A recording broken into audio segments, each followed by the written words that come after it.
하나님의 말씀 열왕기하 14장 1절에서 22절까지 말씀입니다. 열왕기하 14장 1절에서 22절 함께 읽겠습니다. 1절.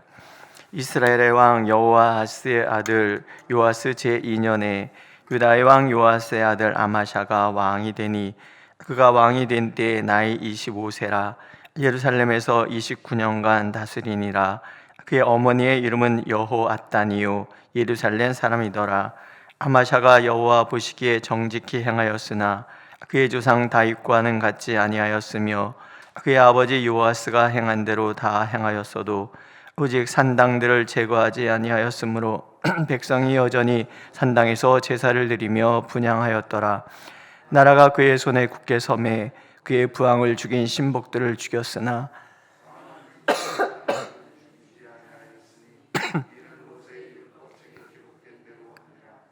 곧 여호와께서 명령하여 이르시기를 자녀로 말미암아 아버지를 죽이지 말 것이요 아버지로 말미암아 자녀를 죽이지 말 것이라. 오직 사람마다 자기의 죄로 말미암아 죽을 것이니라 하셨더라. 아마샤가 소금 골짜기에서 에돔 사람 10,000명을 죽이고 또 전쟁을 하여 셀라를 취하고 이름을 육되리라 하였더니 오늘까지 그러하니라. 아마샤가 예후의 손자 여호아스의 아들 이스라엘의 왕 요아스에게 사자를 보내 이르되 오라 우리가 서로 대면하자 한지라.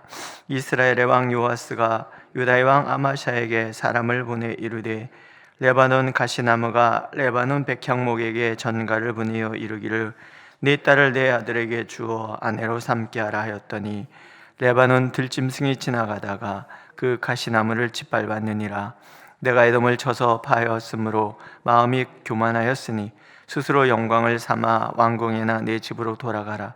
어찌하여 화를 자취하여 너와 유다가 함께 망하고자 하느냐 하나 아마샤가 듣지 아니하므로 이스라엘의 왕 요아스가 올라와서 그 유다의 왕 아마샤가 유다의 벳세메스에서 대면하였더니 유다가 이스라엘 앞에서 패하여 각기 장막으로 도망한지라.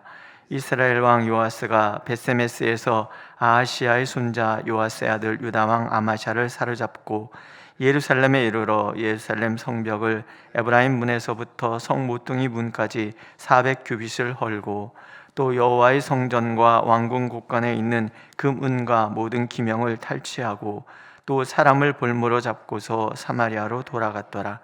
요아스의 남은 사적과 그의 업적과 또 유다의 왕 아마샤와 싸운 일은 이스라엘 왕 역대 지략에 기록되지 아니하였느냐. 요아스가 그의 조상들과 함께 잠에 이스라엘 왕들과 사마리아에 함께 장사되고 그의 아들 여로보암이 대신하여 왕이 되니라.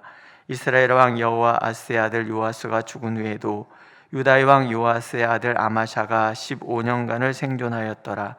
아마샤의 남은 행적은 유다 왕 역대 지략에 기록되지 아니하였느냐. 예루살렘에서 무리가 그를 반역한 고로 그가 라기스로 도망하였더니 반역한 무리가 사람을 라기스로 따라보내 그를 거기서 죽이게 하고 그 시체를 말에 실어다가 예루살렘에서 그의 조상들과 함께 다윗성에 장사하니라. 유다 온 백성이 아사랴를 그의 아버지 아마샤를 대신하여 왕으로 삼으니 그때 그의 나이가 16세라. 아마샤가 그의 조상들과 함께 잔 후에 아샤라가 엘랏을 건축하여 유다에 복귀시켰더라. 아멘. 사람은 하나님 없이도 난 잘할 수 있다, 이런 착각에 빠져 살고 그 유혹에서 벗어나지 못하는 것 같아요. 내 스스로 모든 것을 할 수 있다는 그 자만심이라는 것은 원래 그 원죄에 깊이 뿌리를 둔 인간의 본성입니다. 그러니까 이스라엘 왕들도 그랬던 것 같아요.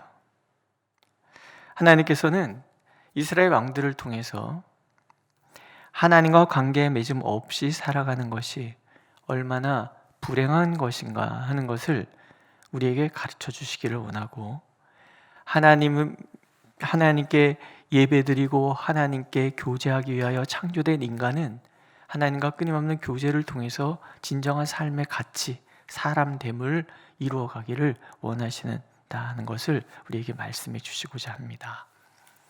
오늘은 아마샤 이야기예요.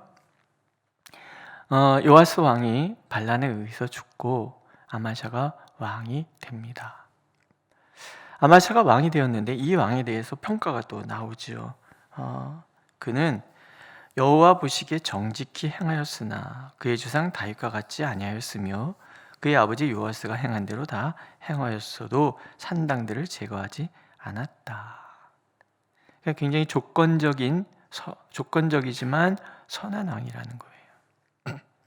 이 다윗과 같지 않았다라는 것은 하나님께서는 모든 왕의 기준을 다윗으로 두고 있는 거예요. 다윗이 비록 연약한 자이기는 했지만 그 평생의 삶이 하나님과 함께하는 삶, 하나님 앞에서 하나님과 동행하고 하나님과 교제하며 살기를 기뻐했던 그런 왕이라는 거예요. 우리가 시편 51편에 그가 밧세바를 범한 후에 나단이 책망하잖아요. 그때 자기 자신의 죄성을 절절하게 깨닫습니다. 그때 드린 시편 51편의 기도에 보면은 주의 성령을 내게서 거두지 말아 주시옵소서. 하나님 없이는 난 살 수 없습니다. 내 죄가 내 앞에 있어. 내가 범죄하는 인간인 걸 제가 압니다, 하나님. 그렇지만 이 범죄함으로 인하여 주의 성령 하나님 나 떠나지 말아 주십시오. 그렇게 눈물로 회개 기도를 합니다. 그런 다윗이었기 때문에 하나님은 허물이 분명히 있고 그 죄에 대해서 심판은 하실지언정 다윗을 향한 긍휼의 마음, 인자와 자비를 거두지 않으시는 거예요. 오늘 우리를 바라보신 하나님도 마찬가지. 우리가 완전하기 때문에 사랑하신 것은 결코 아닌 거예요.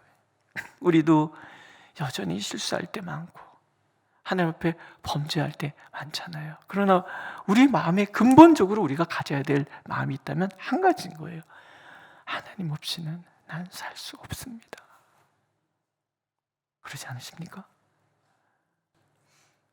주님 없이는 살 수 없습니다.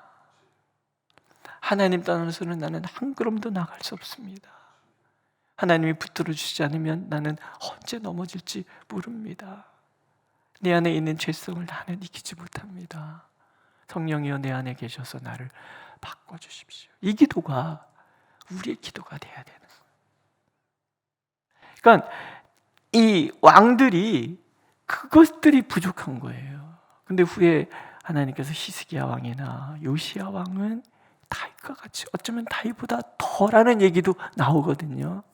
그러니까는 우리 스스로가 늘 하나님 앞에서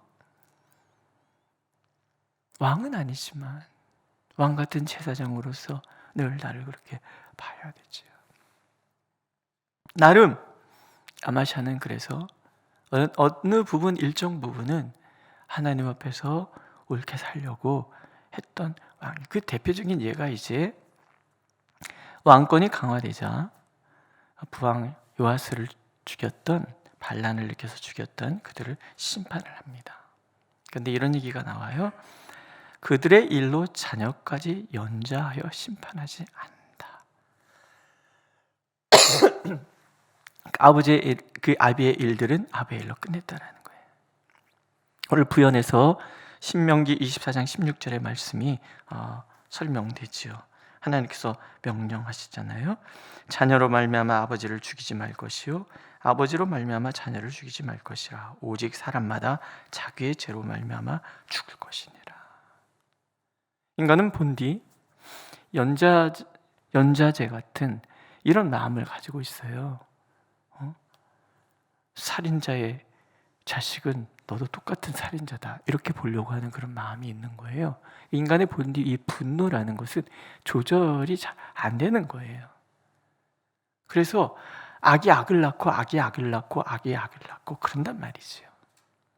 얘는 이, 눈에는 눈. 근데 이것이 다음 때까지는 넘어가지 않기를 하나님께서 원하시는 마음인 거예요. 그러니까 아버지의 죄로 아버지는 그 자식들로 말미암아 죽지 않고 자식들은 그 아버지의 죄로 죽지 않고 각각 자기 죄로 죽는다. 그래서 이 분노를 대를 이어서 이어가도록 만들지 말라.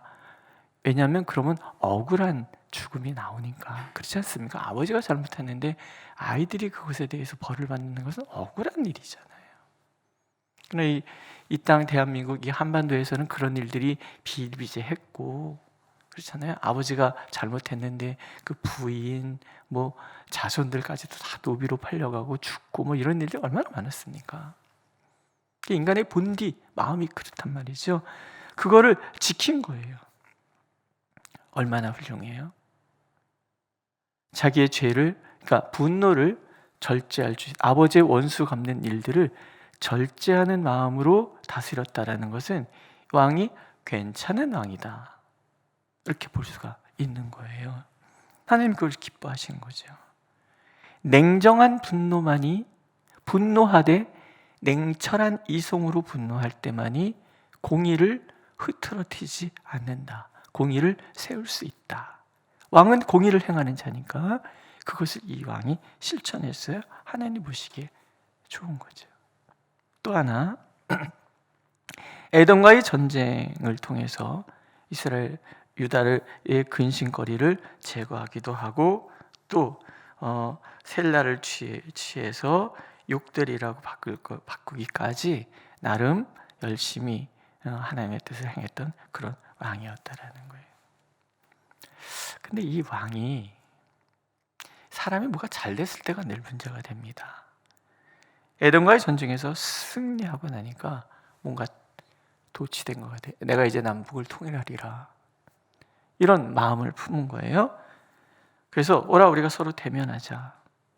그 북쪽의 왕 요아스에게 도전을 하는 거예요.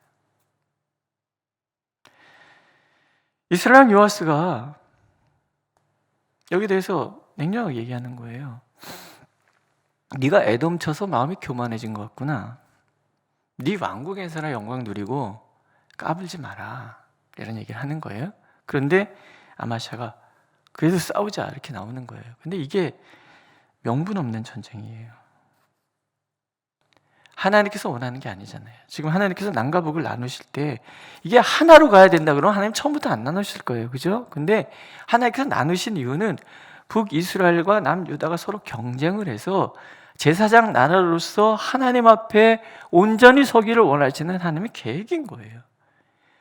하나님의 때도 되지 않았고 하나님의 뜻도 아닌데 내 마음대로 이렇게 뭐 동족 상잔의 비극을 일으켜서는 안 되는, 명분 없는 전쟁이란 말이죠. 굳이 우겨서 전쟁을 했는데 어떻게 됐어요?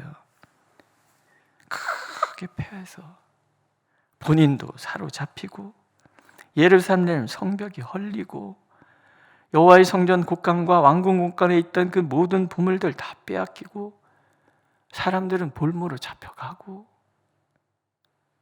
그러니까 하나님의 뜻과 어긋나니까 완전 망하는 거예요.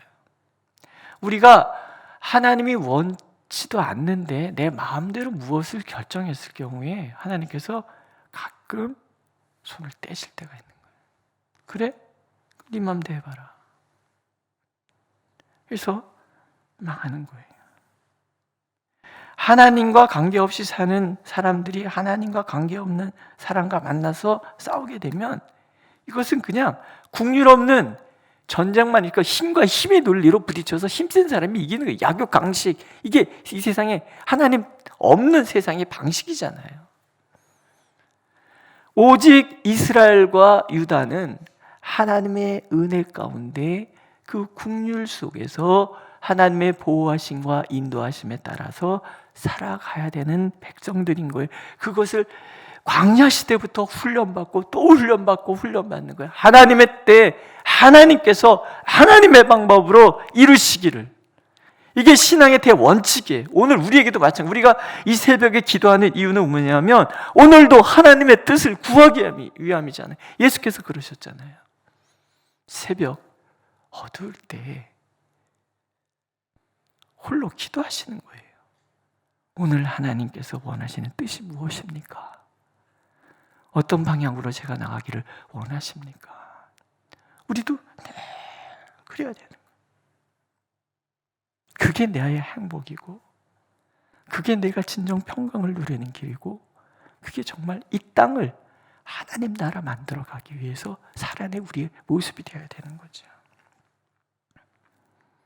하나님께서 보호의 손길을 거두는 순간 패배는 너무나 당연한 거죠. 하나님의 뜻과 관계없이 우쭐대다 망한 꼴이 되었습니다. 결국 그는 아버지처럼 말년에 모반에 의해서 죽임을 당하는 그런 꼴을 당합니다.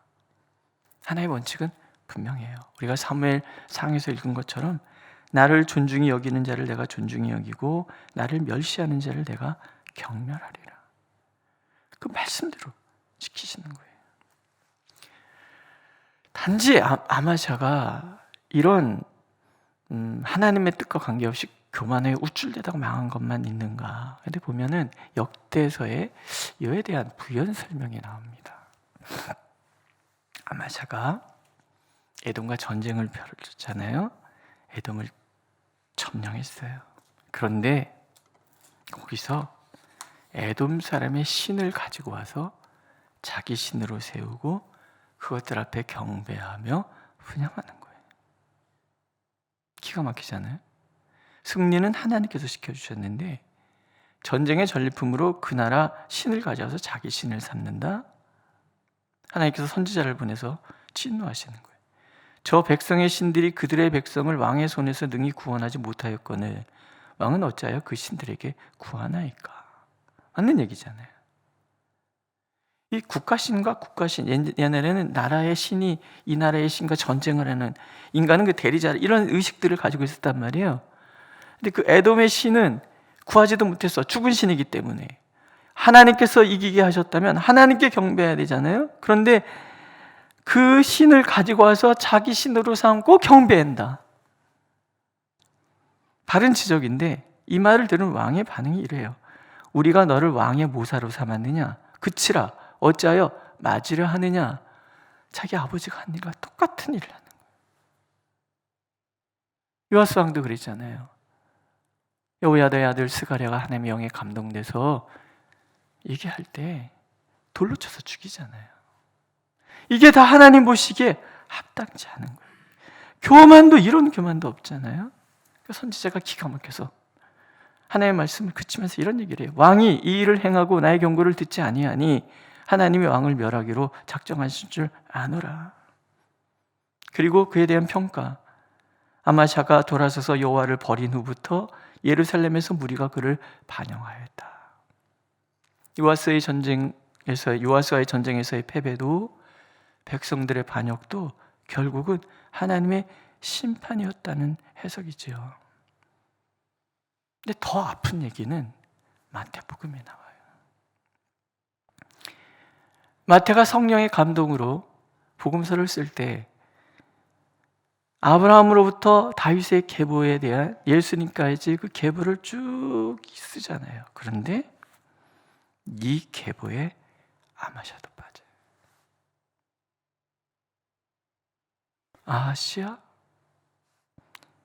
요아스, 그리고 아마샤. 하나님 뭐라 그러셨어요? 벌을 징계하되 3, 4대까지 이를 것이다.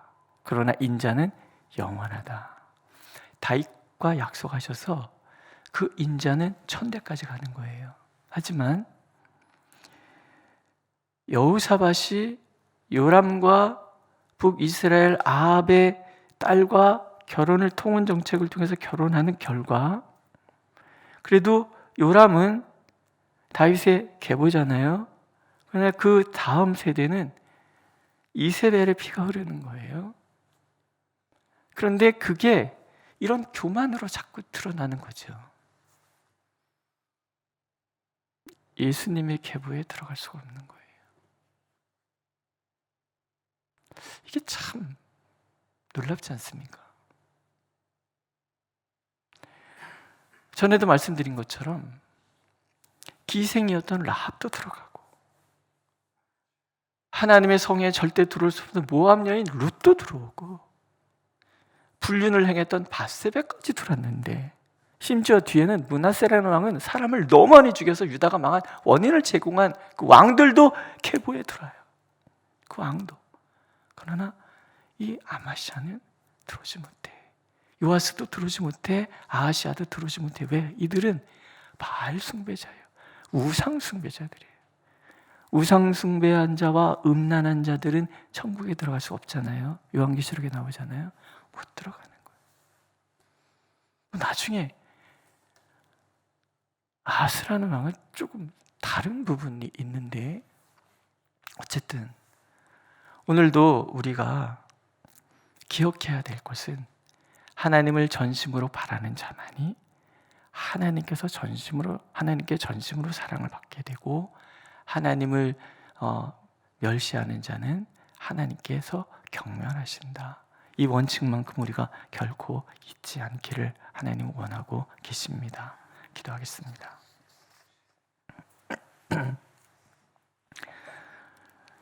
나를 존중히 여기는 자를 내가 존중히 여기고 나를 멸시하는 자를 내가 경멸하리라 말씀하시는 하나님, 우리가 늘 한결같이 하나님을 섬기지 못한다는 거 우리가 압니다. 그러나 하나님, 우리의 깊은 곳에서부터 하나님을 향한 마음, 하나님만 전심으로 바라는 마음이 터져나오게 우리를 인도하여 주옵소서. 우리의 죄성을 우리도 다스리지 못하오니 우리 안에 계신 성령이여 우리를 새롭게 하시고 늘 하나님만 바라보고 하나님과 동행하는 삶을 살게 하여 주시옵소서. 그래서 하나님께서 존중히 여기시는 그 복을 누리는 우리가 되도록, 무엇보다도 하나님의 마음을 기쁘게 해드리는 우리가 될 수 있도록 우리를 인도하여 주옵소서. 예수님의 이름으로 기도드렸습니다. 아멘. 하늘에 계신 우리 아버지, 아버지의 이름을 거룩하게 하시며 아버지의 나라가 오게 하시며 아버지의 뜻이 하늘에서와 같이 땅에서도 이루어지게 하소서. 오늘 우리에게 일용할 양식을 주시고 우리가 우리에게 잘못한 사람을 용서해 준 것 같이 우리 죄를 용서하여 주시고 우리를 시험에 빠지지 않게 하시고 악에서 구하소서. 나라와 권능과 영광이 영원히 아버지의 것입니다. 아멘.